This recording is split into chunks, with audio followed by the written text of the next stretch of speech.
From the time I was very young, my brother and I, my father, my grandfather, we'd always been big fans of boxing. Anytime there was a boxing match, we'd go to it, we'd go see it. And as I told you before, in my late teens, I was working as a stringer, meaning I'd go to press conferences and events and get interviews and sell them to other radio, TV, whatever outlets needed an interview. So one time, I'm going to a boxing match, and this is a big deal because it's a heavyweight champion boxing match. Larry Holmes is coming to town, and he's going to be fighting Scott LeDoux. Scott LeDoux was a big old white plodding boxer, but he was pretty good, and he made it up the ranks. So it was a legitimate title fight.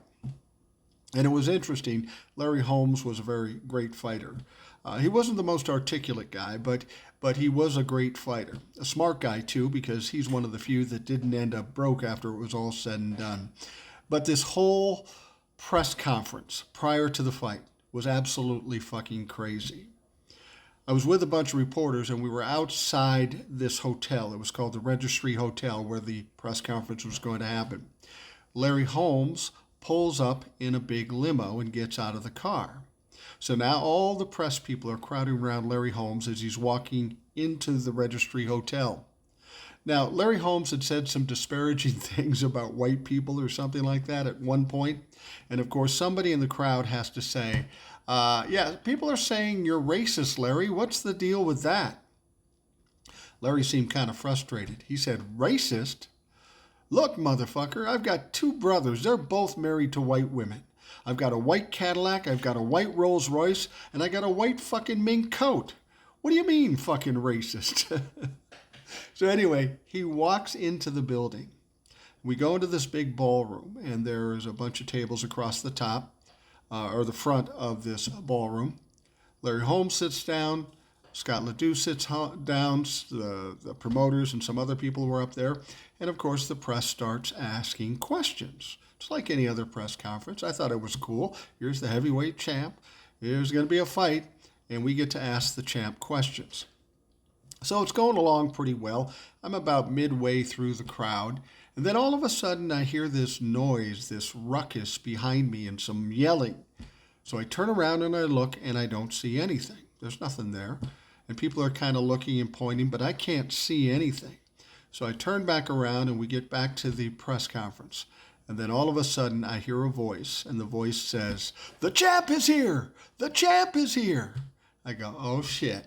I turned around, and what I saw was Muhammad Ali peeking around a pillar, taunting, taunting both the fighters. But Muhammad Ali was there. I'm going, fuck the press conference. I'm going to talk to Muhammad Ali. And of course, everybody else did that too. We all headed back to Muhammad Ali. And he's talking and rapping and doing all this shit that Muhammad Ali does. A lot of people are trying to do interviews, but he kind of blows them off, and he's just kind of moving through the crowd. He gets to about where I am, and I walk up to him. I said, "Mr. Ali, could I ask?" And before I could do that, he looked to his left, and he took off. Now, when he went to his left, I saw where he was going and why he was going there. There was this absolutely gorgeous young woman in a tight sweater and tight dress standing there. And she was standing with what seemed to be her boyfriend, a young, pretty built guy too.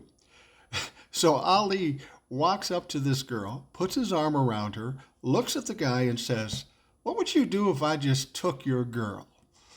And the guy didn't say much, but the girl said the absolute wrong thing.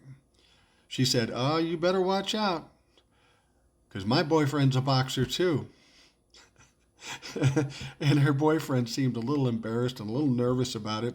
And Ali looks at him and goes, "Oh, you a boxer too?" The guy says, "Well, yeah.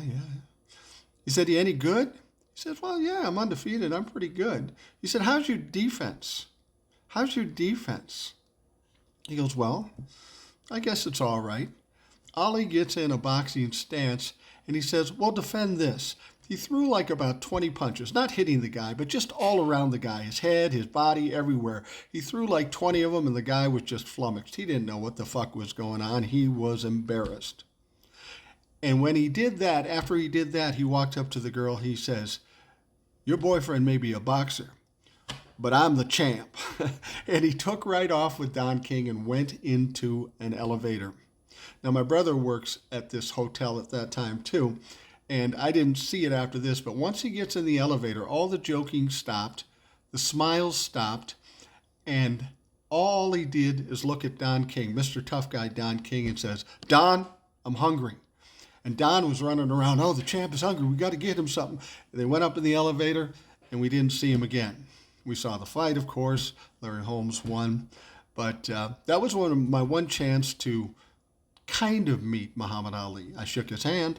He didn't answer any questions. He had better things to do with the gorgeous young woman with a boyfriend that is a boxer, but not the fucking champ.